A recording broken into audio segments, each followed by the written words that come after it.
positif. Apa itu budaya positif? Sekali lagi mohon maaf, saya tidak bermaksud menggurui. Saya hanya sharing tentang pemahaman saya tentang budaya positif. Izin sambil duduk karena tidak ada operator di sini. Pak Oginya tidak ngebantuin, hanya ngebantuin mereka.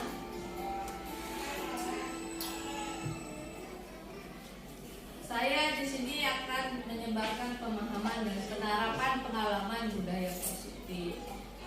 Kenalkan, saya Ane Maria Francisca yang paling gemoy di sini, CDP Angkatan 9.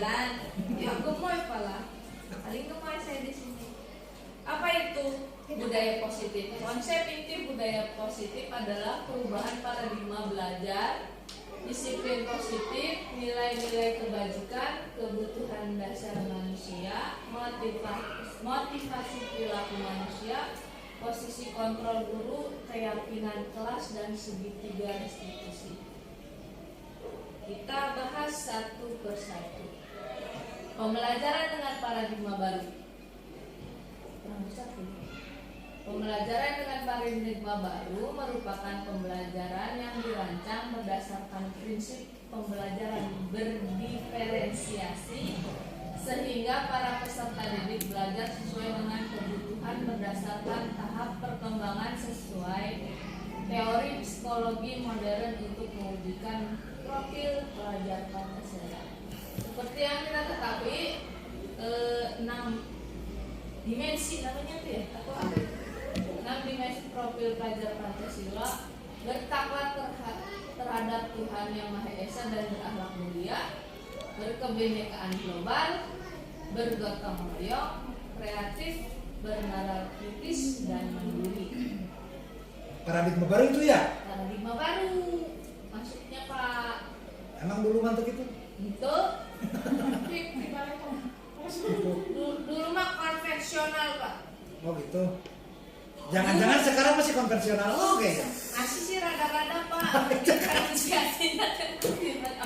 Berarti hanya teori apa paradigma baru tuh? Nah, sekarang kita kenal teori dulu apa minimal Pak. Kemudian miskonsepsi teori kontrol. Saat ini kita masih mempercayai bahwa guru itu bisa mengontrol murid. Ilusi bahwa penguatan positif efektif dan bermanfaat. Kemudian bahwa kritik dan membuat rasa bersalah mampu menguatkan karakter. Ilusi bahwa orang dewasa berhak memaksa. Mayoritas masih mempercayai teori kontrol seperti ini. Kemudian kebutuhan dasar manusia. Kebutuhan dasar manusia adalah segala sesuatu yang kita lakukan untuk mendapatkan apa yang kita inginkan. Seluruh tindakan yang kita lakukan memiliki tujuan tertentu dan semua usaha terbaik yang kita lakukan adalah dalam rangka agar kebutuhan dasar kita terpenuhi dengan baik. Ini Bude. Ya. Kontrol yang tadi. Kontrol, miskonsepsi Nah, itu di sana ada yang dikatakan bahwa masih berilusinya bahwa orang dewasa ya berhak memaksa. Ya. Ini kasus zaman sekarang. Itu kalau tidak dipaksa, itu ribet. Sebab apa? Ada yang lebih bisa memaksa daripada orang dewasa itu sendiri. Contoh game. Anak-anak main game itu dipaksa dengan peraturan gamenya. Secara tidak sadar itu menggerus etika. Sekarang kan main game bilangnya goblok sih lo. Main game itu sehingga bahasa-bahasa yang seharusnya tidak keluar tuh jadi sudah terbiasa di game. Oh, nanti bisa ini Pak, bisa ditangani dengan di sini Pak, di restitusi, di segitiga restitusi itu kita bisa dipahami, ditangani hal-hal seperti itu bisa kita terapkan di segitiga restitusi. Jadi harusnya ada konsep yang lebih hebat dari game. Karena game sekarang membentuk karakter siswa itu hebat. Ya, banget. Dan lebih cepat ya Pak. lebih cepat kan itu Nempelnya dipaksa dengan permainan sehingga karakter luntur karena kebiasaan dia sendiri memainkan game. Ya. Sehingga kita di sekolah yang lamun pawang ngomong anak-anak ucapan salam, wah ngomong gitu mesti laku. Karena apa? Permainan game lebih keras daripada omongan tahu kan itu. Sudah tidak didengar. Anak-anak harus ucapkan salam. Wah, udah lebih kencang daripada omongan itu. Akhirnya terjadilah. Nah, sekarang katanya orang dewasa tidak boleh memaksa. Ya kalahlah sama permainan game ya. Ya, setuju. Setuju. Gimana tuh, Bude? Setuju Pak Ogi. Ya, bukan setuju deh.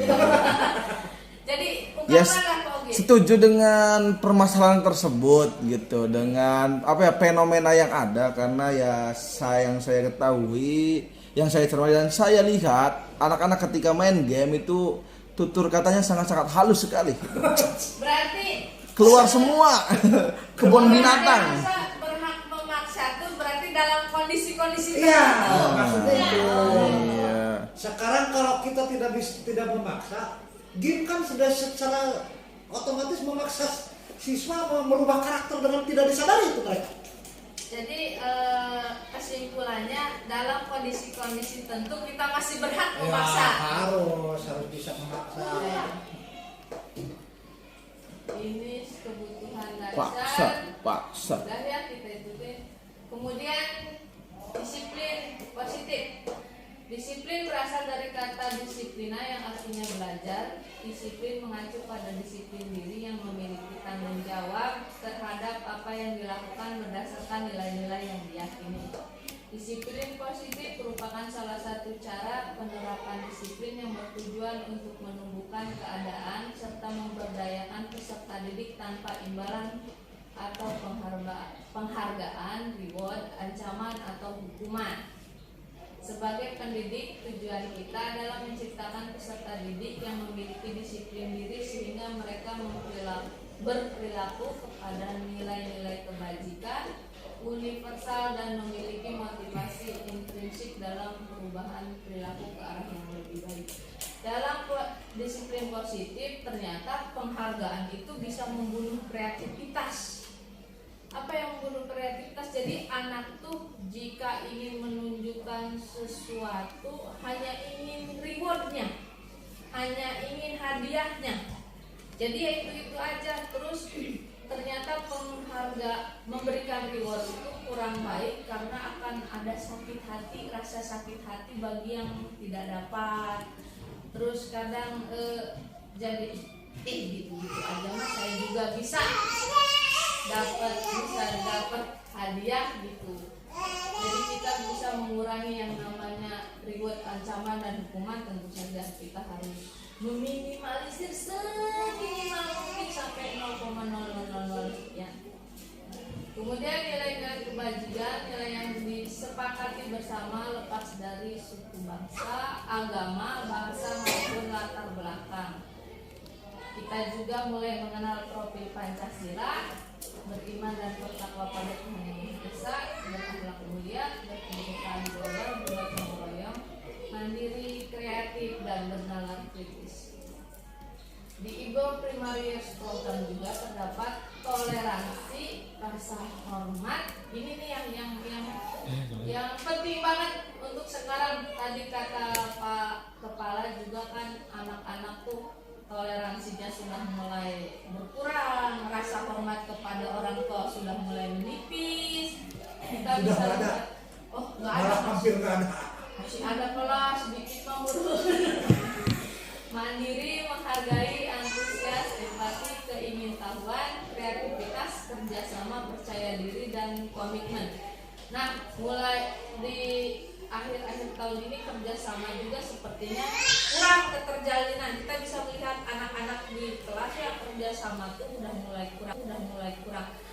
Contohnya kita bisa melihat saat piket.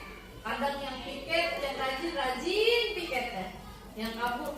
Ya karena itu tadi permainannya mereka individual. Jadi udah mulai Coba lamun seperti hadang itu kan itu mah permainan tradisional yang memerlukan kerjasama. kerjasama dengan hari main game makan gabut tuh orang lain, serangan baik. Kadang lebih dekat dengan HP ya Pak daripada Iya. dengan Seperti itu. Nah, karena sekarang itu permainan-permainan mereka itu jadi karakternya terbentuklah.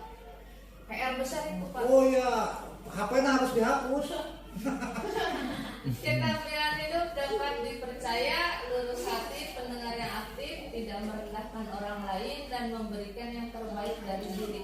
Ini mungkin nih tidak merendahkan orang lain di kita masih ada nih sesungguhnya. Saya kemarin di kelas genap nanya anak, Cung yang di rumahnya punya HP? Nah, Cung, hampir 100% punya HP. Ayah nu tengah Cung teh saurang. Saya tanya, apa yang kamu kerjakan dengan HP? Semua jawabannya serempak game.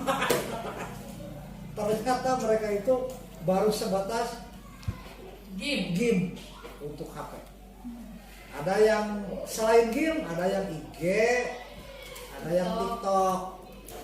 Berarti hanya sebatas itu mereka memanfaatkan HP, belum ke nyari materi pembelajaran, nah belum ke sana.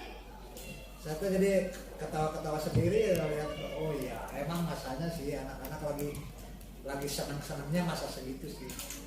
Ya tapi kan ya itu tadi berdampaknya ke karakter.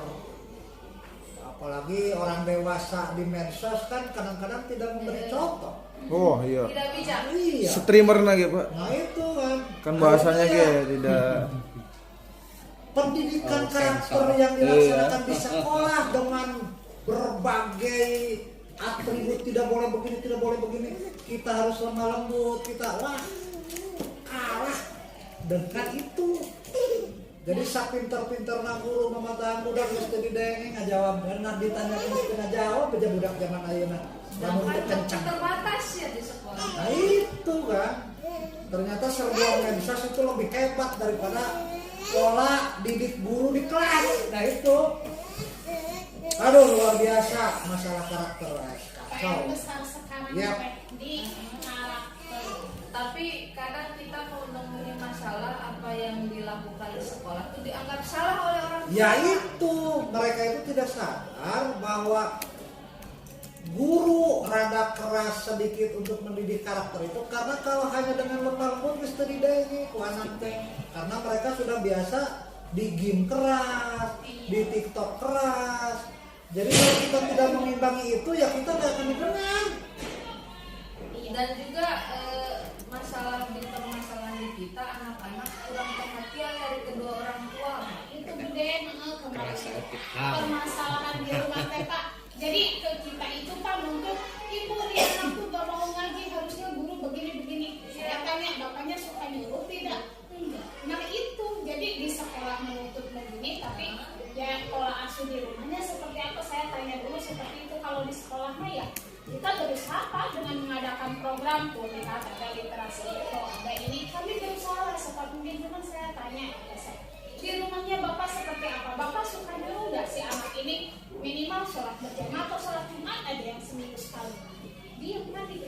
Jadi Pak tolong kerjasamanya. Dan itu Yang saya temukan di rumahnya itu tidak ada keteladanan. Ya, betul. Itu Pak. Jadi memang kadang sampai kelas mohon maaf saya pernah melihat sampai memukul, suruh ngaji gitu, suruh sholat ke masjid, tapi orang tuanya itu tidak mencontohkan. Jadi si anak tuh kadang punya ini Pak, punya senjata. Bapak game konon, itu bapak game konon, mak game konon. Jadi kerja keras. Terus ada anggapan sekolah tuh pabrik karakter yang baik. Ya, Guru betul. tuh dewa yang bisa merubah karakter anak. Gitu, Jadi Pak. guru dianggap malaikat. Ya, itu Pak. Sehingga harus semua berhasil. Nah, Di itu rumah mah kerti. tantangan kita kolaborasi dengan orang tua tuh. PR mah kayak Iya, PR. Kolaborasi kita dengan orang tua bagaimana? Tapi tetap kita ingin berkolaborasi dengan orang tua untuk membentuk karakter anak. Ternyata orang tuanya kan nggak ada di rumahnya. ada yang TKW, TKI, hidup dengan nenek, kadang neneknya kita ajak bicara nggak nyambung karena sudah terlalu uzur dan tua. Anaknya kalau hidup baik, Gitu Pak, hidup kita mendapatkan sebuah predikat baru kan. Guru itu malaikat yang harus membuat itu berhasil, tapi kolaborasi. Sedangkan kita tahu sendiri di sekolah hanya jam 7 sampai jam 12 saja. Di rumah justru lebih banyak waktu di rumah, di lingkungan dengan teman, dengan orang tua. Mantap kan juga. Jadi kita menemukan Iya. stuck. Kita harus bagaimana, kadang kita bingung sendiri. Sedangkan kalau anak melakukan hal yang tidak diinginkan orang tua, dengan mudah menyalahkan sekolah. ya Sekolah betul. begini, guru begini. Iya.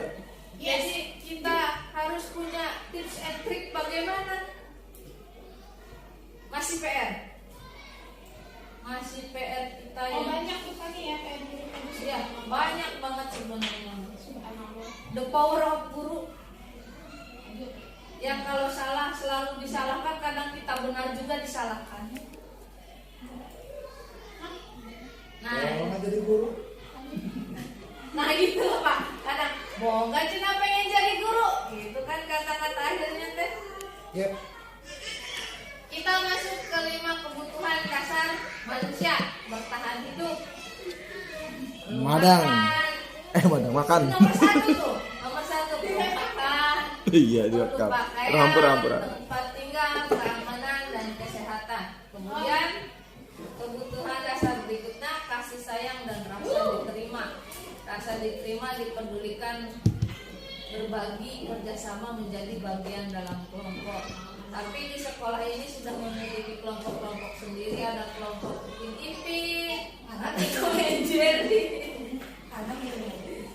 Kemudian penguasaan, harga diri, keinginan untuk dianggap pemimpin, berprestasi, diakui dan didengar. Jadi burusnya kalau saya curhat tuh kalau didengar. Selalu. Kebebasan, mandiri, memiliki pilihan, mencoba hal baru, mampu mengendalikan alat dirinya. Kesenangan, bermain, humor, antusiasme, tertawa. Kayak kata kayak Budisna, kalau itu tuh sebuah kesenangan. Uang suami kita simpan.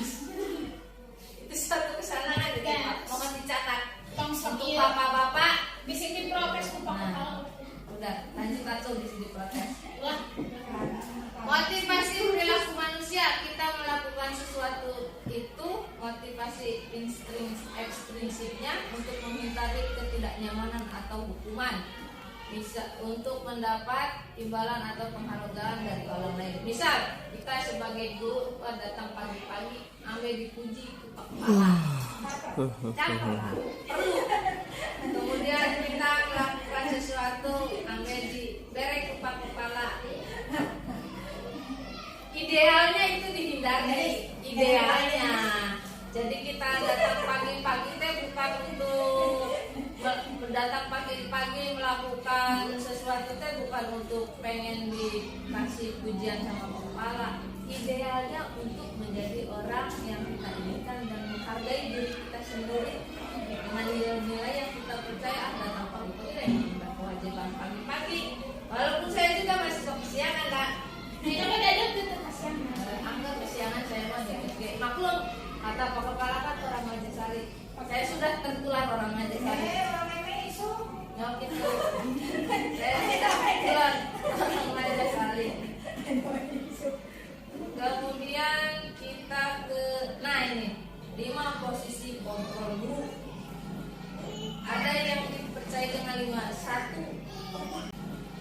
Ada yang dipercaya dengan 1 hukum, 2 pemantau, 3 pembuat rasa bersalah, 3 manajer, kemudian sebagai teman. Kita bahas satu-satu. Contoh penerimaan posisi kontrol dulu. Kasus ceritanya ada anak terlambat datang ke sekolah atau kesiangan datang.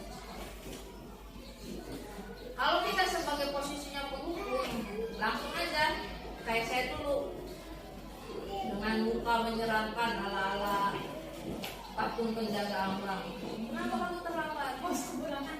Kok bisa terlambat? Udah berdiri di depan kelas sampai jam istirahat. Nah, biasanya kalau posisi kontrol dulu sebagai penghukum yang seperti itu. Pak Ogi sih tipe mana Pak Ogi? Nah, kita lihat apa yang paling bisa Polgi. Enon. Kemudian jika membuat rasa bersalah, nah si anak tuh kita omongin jadi rasa dia saya salah. Berapa kali sih ibu atau bapak harus memberitahu kamu selalu saja membela diri bapak. Tapi di ini kita sulit juga sih, kadang jarang yang menerapkan. Jadi anak tuh merasa bersalah, oh ya salah saya sudah mengecewakan. Kemudian kita ke OSIS teman. Wah, Pak Ogi ini mungkin nih ikut aturan sekolah dong. Tolong bantu ibu atau bapak ya. Untuk saat ini tidak apa-apa. Lain kali jangan diulangi lagi ya. Berlaku ya teman masa gitu. Tidak pernah, tapi Tidak. Pak Ogi masih mungkin. Ah, Tidak berlaku Pak Ogi. Bohong orang penghukum. Oh, saya mah Bohong penghukum. penghukum. Penghukum. Kalau saya ini penghukum, teman jarang sih, paling penghukum pemantau kali. Pemantau pun. Oh, saya pemantau itu saya jadi- mah friendly Bu deh, saya mau Oh, budak friendly. friendly dong, tapi dihukum ongkoh gitu. Jadi penghukum dan friendly. Iya, jadi lalu dihukum kita kapok budaknya kayak gitu. Iya benar memang kamu. Dewi mah mama tipe mama Simpson. Nah, untuk pemantau, jadi misalnya dengan kata kamu sudah melanggar aturan sekolah atau aturan kelas gitu. Kamu tahu konsekuensinya saat jam istirahat kamu tinggal di kelas untuk mengejar ketertinggalanmu misalnya. Jadi diingatkan kembali dengan peraturan-peraturan yang kemarin kita tapi nggak ketemu. Nah dengan peraturan apa sih itu kamu kan sudah tahu konsep dan yang diharapkan. Nah Wow. Tipe Eh, manajer. tipe manajer jadi si anak teh dituntut untuk memperbaiki apa yang kamu tahu, apakah kamu tahu kesalahanmu, bagaimana kamu memperbaiki kesalahanmu. Jadi si anak teh disadarkan ini berhubungan memang dengan segitiga restitusi, nanti kita bahaslah kemungkinan kemudian. Nah di kita kan ada tata tertib sekolah, tata tertib kelas. Saya sudah coba kemarin melakukannya karena di tata tertib kelas itu banyak yang ditemukan kalimat negatif seperti tidak boleh. Ternyata tidak boleh itu merupakan kalimat kata-kata negatif, bisa kita ganti dengan kata-kata yang lain yang lebih positif, yang lebih mengena ke hati. Pembentukan keyakinan kelas itu nggak usah banyak, pernyataannya universal, pernyataannya positif, sedikit aja, tidak perlu berdol banyak. Saya kemarin ini nggak kelihatan mencoba itu mendapatkan 7 poin atau berapa itu. Saya bersama anak-anak dengan kerja keras dan ternyata anak-anak tuh nggak ulang kalimat positif atau negatif itu bagaimana. Tapi alhamdulillah kemarin terbentuk keyakinan kelas di kelas 6. Tinggal nanti saya tuangkan di dalam nanti di display di dinding kelas. Kemudian ini dia segitiga restitusi, suatu proses dialog yang dijalankan oleh guru agar dapat menghasilkan murid yang mandiri dan bertanggung jawab. Nah, untuk kegiatan pertama tahapan segitiga restitusi itu berdasarkan dengan kata-kata berbuat salah itu wajar, tidak ada manusia yang sempurna. Bapak, ibu juga pernah melakukan hal seperti itu. Kemudian bisa kita tidak mencari siapa yang salah, tapi bapak atau ibu mencari solusi dari permasalahan ini. kamu berhak merasakan begitu, dengan kata-kata seperti itu.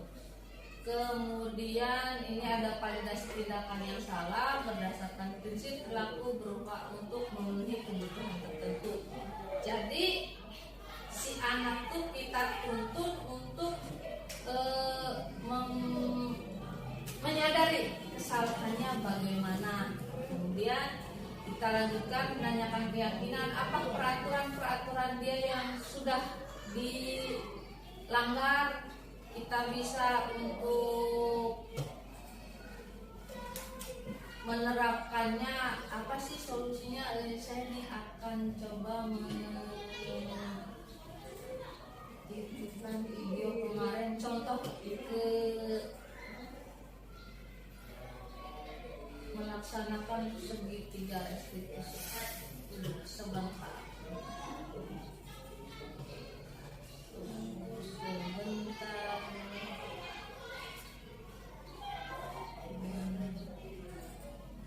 Segitiga restitusi.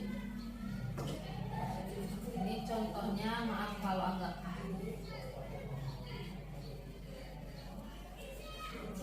maaf Pak Awak, saya dombleng suaranya ya. Kedengeran nggak? Oke. Download karetnya kan belum kan?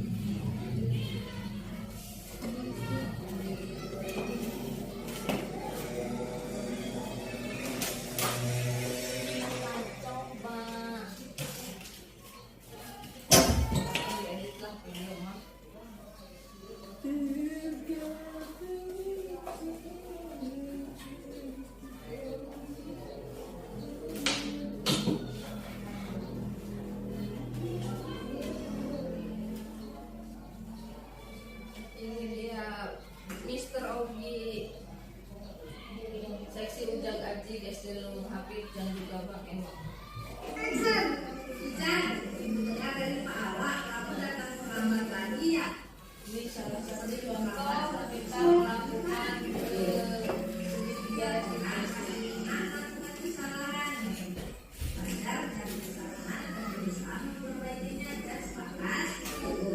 Dan kita cari solusinya bersama ya. Kenapa sih kita selalu datang terlambat? Saya sering makanan yang demo 19 tahun. Sejak masih ingat keyakinan kelas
beberapa contoh melakukan tindakan restitusi, melakukan tahapan-tahapan segitiga restitusi.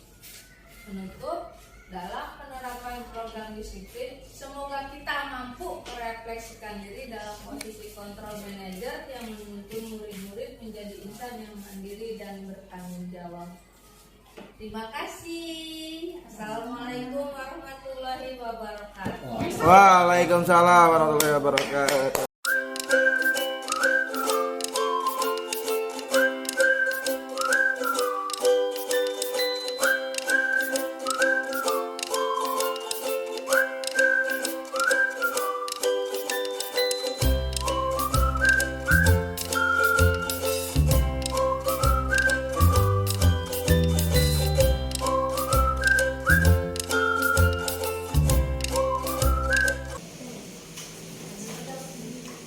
Assalamualaikum warahmatullahi wabarakatuh.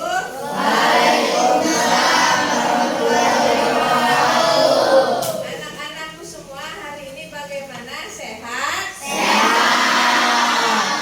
Kita siap dengan rencana kita? Hari ini kita akan membuat keyakinan kelas. Membuat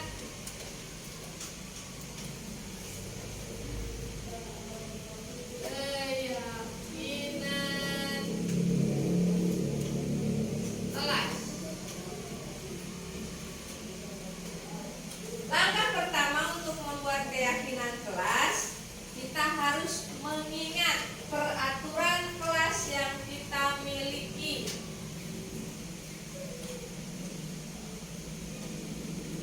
Peraturan kelas.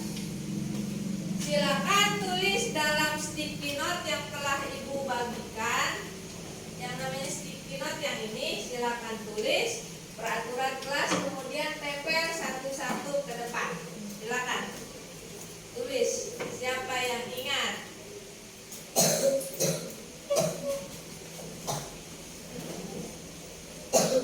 Tulis aja yang silakan. Tenang, Pak.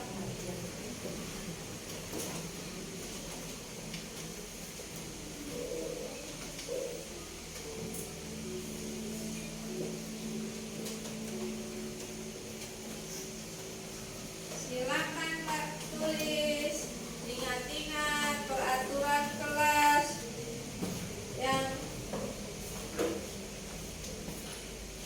ada di kelas kita. Kemudian tempelkan ke depan. Yang sudah, silakan tempelkan ke depan di bawah peraturan kelas.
warahmatullahi wabarakatuh. Nama saya Ican, kelas 6. Terima kasih Ibu Guru. Saya senang sekali diajak diskusi dengan Ibu Guru